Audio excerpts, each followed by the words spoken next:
Thanks a lot for coming, folks. This is a group that's kind of new in the area. You may see some old faces, but we're combined PSR from Seattle and another PSR from Portland, Oregon and Washington PSR. The Sierra Club, mostly from Portland. We have some activist groups that are here that have been part of this process now. We have a website. And today we met with Mike O'Brien and the Utilities Energy Commission downtown. And he was listening for about an hour. Okay. Do I get the music? And we have a song from the Reading Grannies right off the bat, but one at the end and one right now. Okay. How's that? Is that okay? Thank you.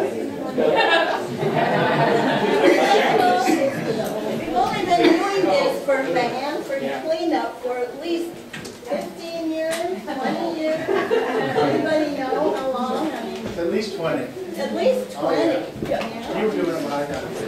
Okay, so the chosen site of Hanford is the radioactive waste. Okay. Sorry, I was thinking of another melody. Yes. The chosen site of Hanford is for radioactive waste.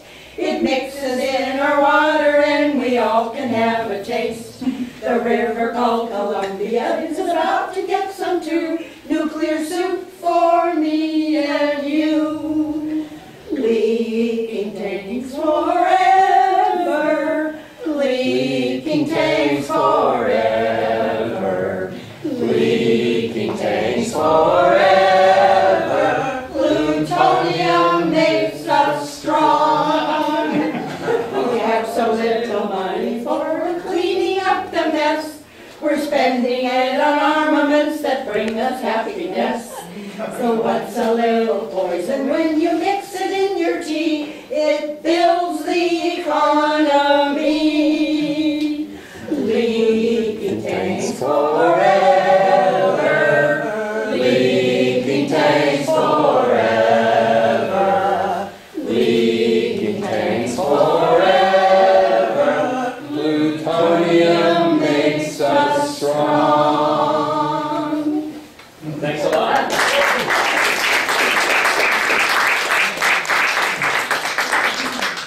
Well, tonight our main speaker is Paul Gunter from Beyond Nuclear, and he led our charge this afternoon at the utility Seattle Electric discussion that we had with Councilman Mike O'Brien. And I want to introduce our executive director as this little nuclear task force from Portland and all over the place, Chuck Johnson.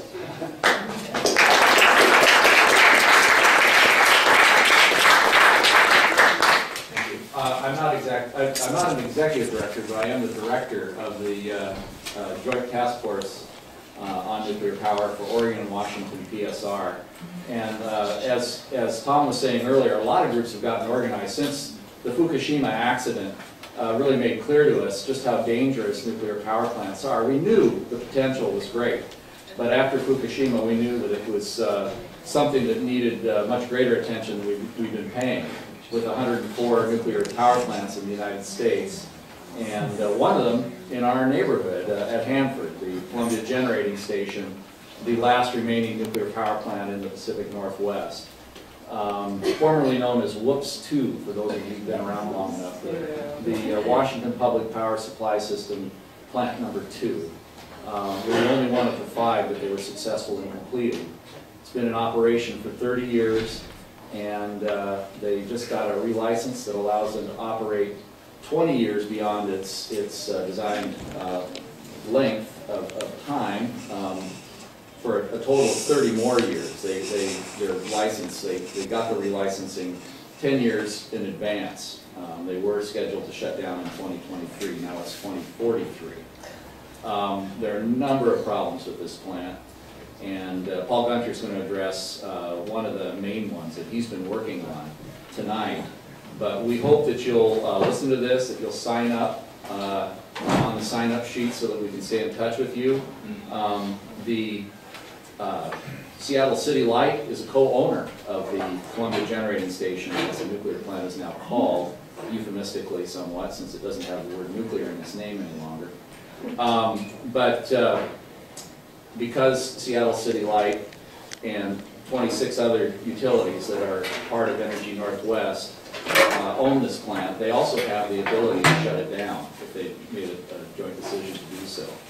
And we spent some time talking with Mike O'Brien, urging him to talk to his colleagues and to the city and see what sorts of things they could do to get us out of this situation of running this plant for another 30 years. That's all I've got to say at this point. I'm going to introduce Leslie March, who's been a real incredible spark plug in getting the Sierra Club nationally going on this issue.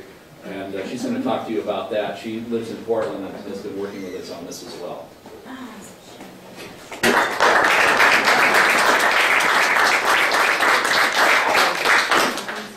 Tell me, welcome home.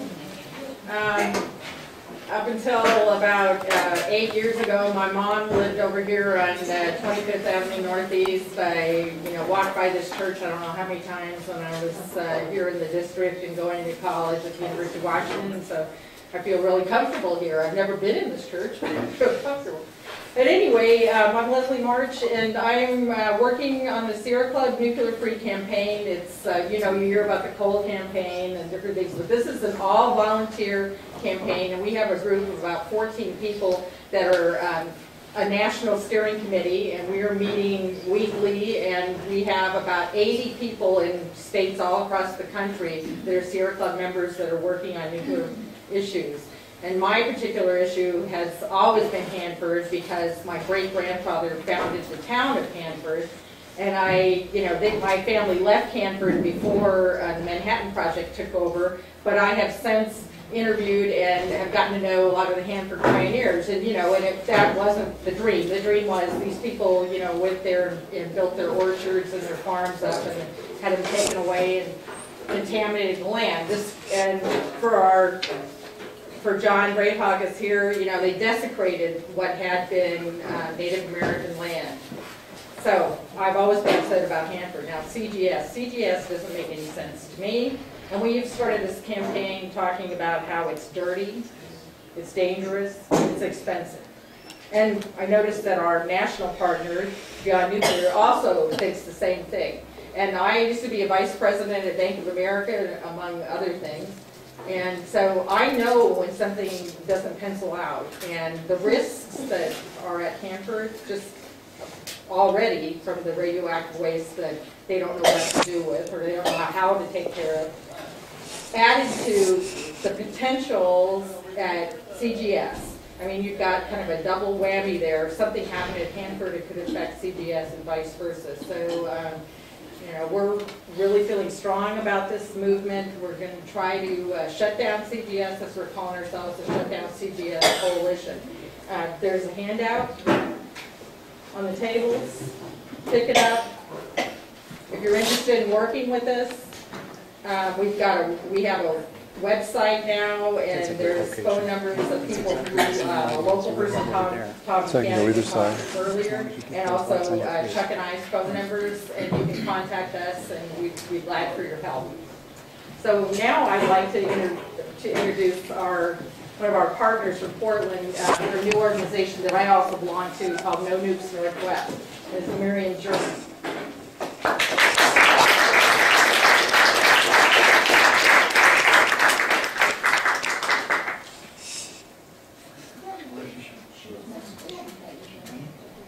Hi everyone, this is so exciting. I've been wanting to shut down CGS for a long time, and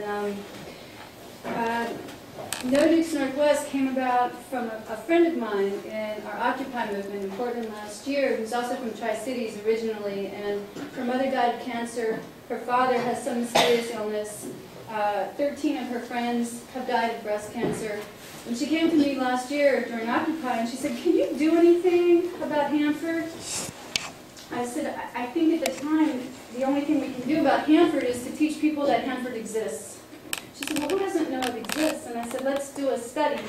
So we walked around the streets of Portland and said, do you know what Hanford is? No one, just about no one knew what Hanford was. Some people said, yeah, you know, it's some nuclear plant that's been shut down, but no one knew. So we created an event in Tri-Cities called A15 last year. And I think it was very successful in bringing attention to Portlanders what was going on at Hanford. And that this was a problem for us in Portland because we're downriver.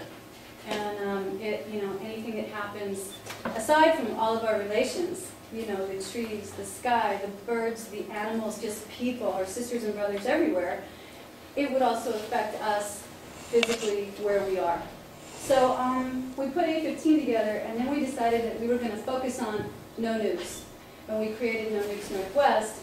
And Chuck and I spoke, and I went to people who I met along my journey with A15 who know so much about why the nuclear industry is so bad.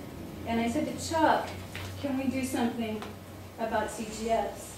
And he took the reins, and you know, people chimed in, and here we are. I started my interest in no nukes when I was about 12, when 3 Mile Island happened, because I'm from Philadelphia. And I realized how devastating nuclear power is.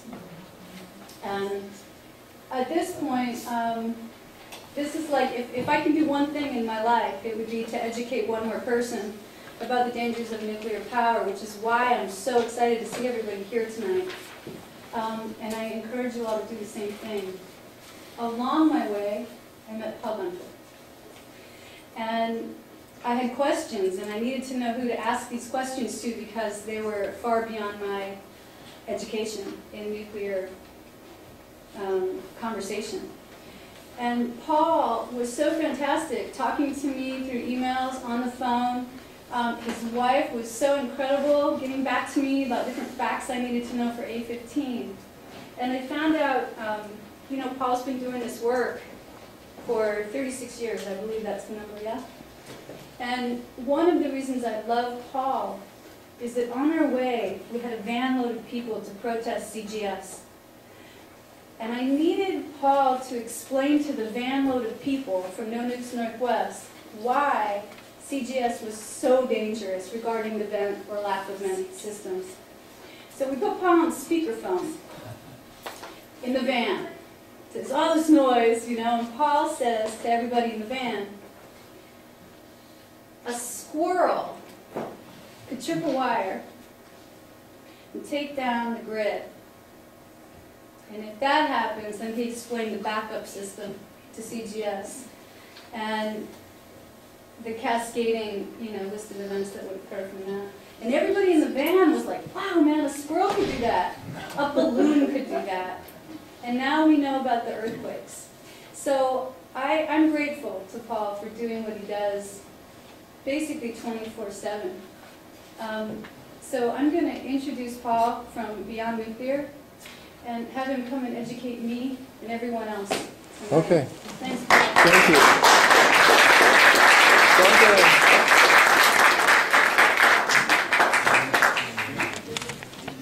And for people that don't know, CGS is Columbia Generating Right. Also known as Whoops 2.